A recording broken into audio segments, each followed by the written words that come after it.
안녕하세요. 저는 김태수입니다. 올해 73이 되었습니다. 사람들은 저를 선교사라고 부르지만 저는 그냥 하나님의 음성에 순종한 평범한 사람일 뿐이에요. 43년 동안의 해외 선교를 마치고 한국에 돌아온 지 벌써 8년이 흘렸습니다. 돌이켜보면 제 삶은 돈으로는 풍족하지 않았지만 마음으로는 정말 풍성했던 시간들이었어요. 제가 선교사가 되겠다고 결심한 건 23살 때였습니다. 대학에서 영문학을 공부하던 평범한 청년이었던 저는 어느 날 교회 부흥회에서 아프리카 선교사의 간증을 듣게 되었어요. 아프리카 오지에서 예수님의 말씀을 전하며 살아가는 선교사의 이야기를 들으며 제 가슴 속에 뜨거운 무언가가 타오르기 시작했습니다. 그날 밤 무릎을 꿇고 기도하던 중 저는 분명한 음성을 들었어요. 내 양을 먹이라. 바로 그 순간이 제 인생을 완전히 바꾼 터닝포인트였습니다. 다음해 저는 신학교에 입학했어요. 부모님은 안정적인 직장을 포기하고 선교사의 길을 가겠다는 저를 도저히 이해할 수 없어 하셨죠. 태수야, 아버지가 미쳤나? 선교사가 되면 평생 가난하게 살 텐데. 아버지의 걱정 어린 목소리가 아직도 귓가에 맴돕니다. 하지만 저는 확신이 있었어요. 물질적인 풍요보다 훨씬 더 큰 부르심이 제 앞에 놓여 있다는 것을요. 신학교를 졸업한 후 저는 28살에 처음으로 아프리카 케냐로 떠났습니다. 당시 저는 갓 결혼한 신혼이었고 아내 미경이도 선교사로서의 부르심에 동의했어요.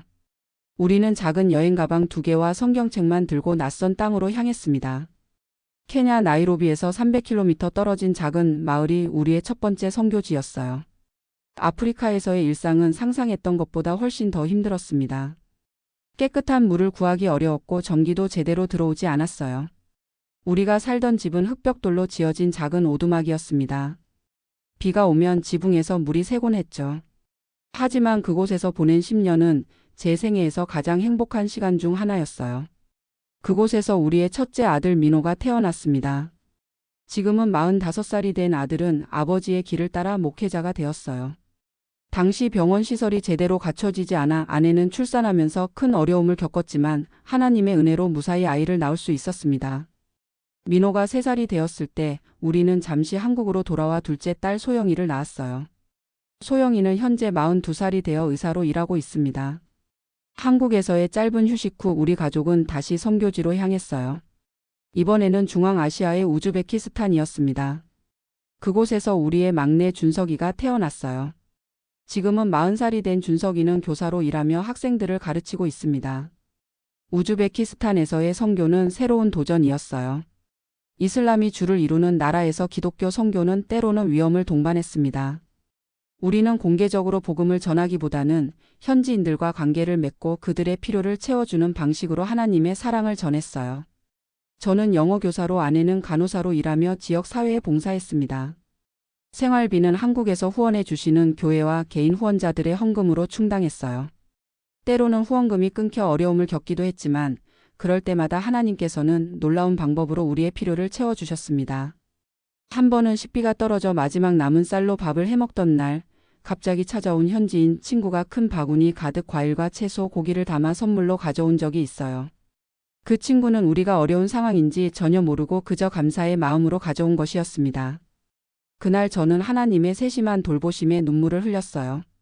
우즈베키스탄에서 15년을 보낸 후 우리 가족은 다시 아프리카로 향했습니다. 이번에는 에티오피아였어요.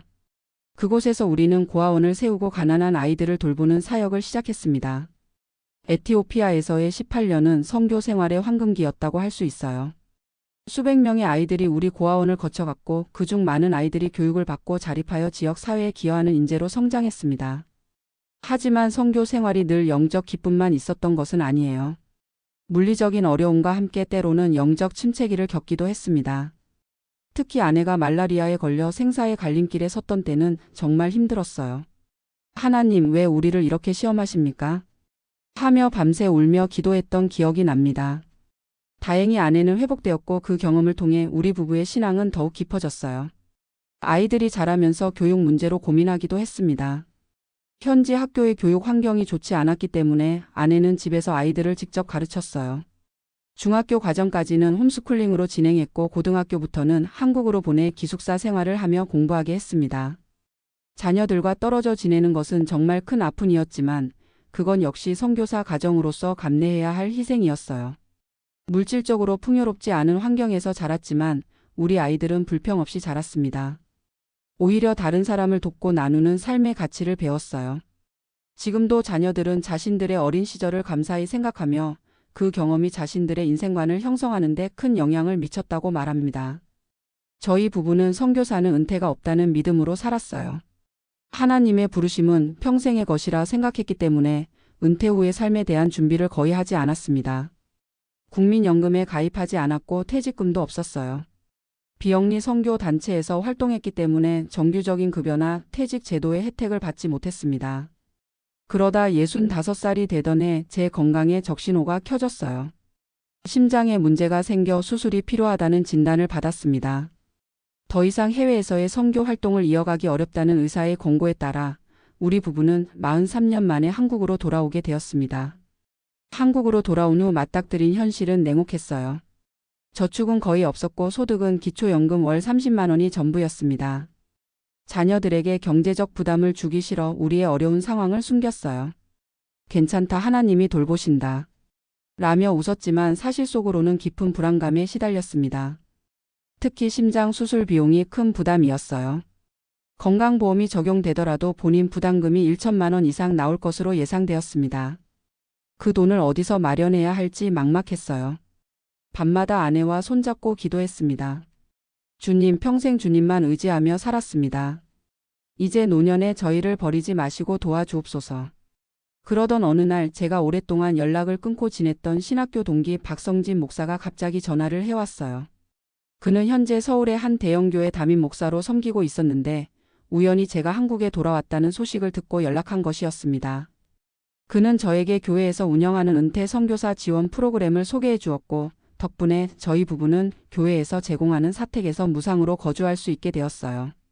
하지만 여전히 의료비 문제는 해결되지 않았습니다. 수술 날짜는 다가오고 저는 마음이 무거웠어요. 결국 용기를 내어 자녀들에게 솔직히 이야기했습니다. 생각과 달리 아이들은 오히려 제가 더 일찍 말하지 않은 것을 서운해했어요. 아버지, 저희가 있는데 왜 혼자 고민하셨어요? 저희도 이제 어엿한 성인인데 부모님을 돕는 것은 당연한 일이에요. 놀랍게도 아이들은 즉시 행동에 나섰습니다. 의사인 둘째 소영이는 자신이 일하는 병원의 동료 의사들과 상의하여 최선의 치료 방법을 찾아주었고 첫째 민호는 자신이 목회하는 교회에서 저를 위한 특별헌금을 모았어요. 막내 준석이도 자신의 동료 교사들에게 도움을 요청했습니다. 그렇게 시작된 모험은 입소문을 타고 퍼져나갔어요.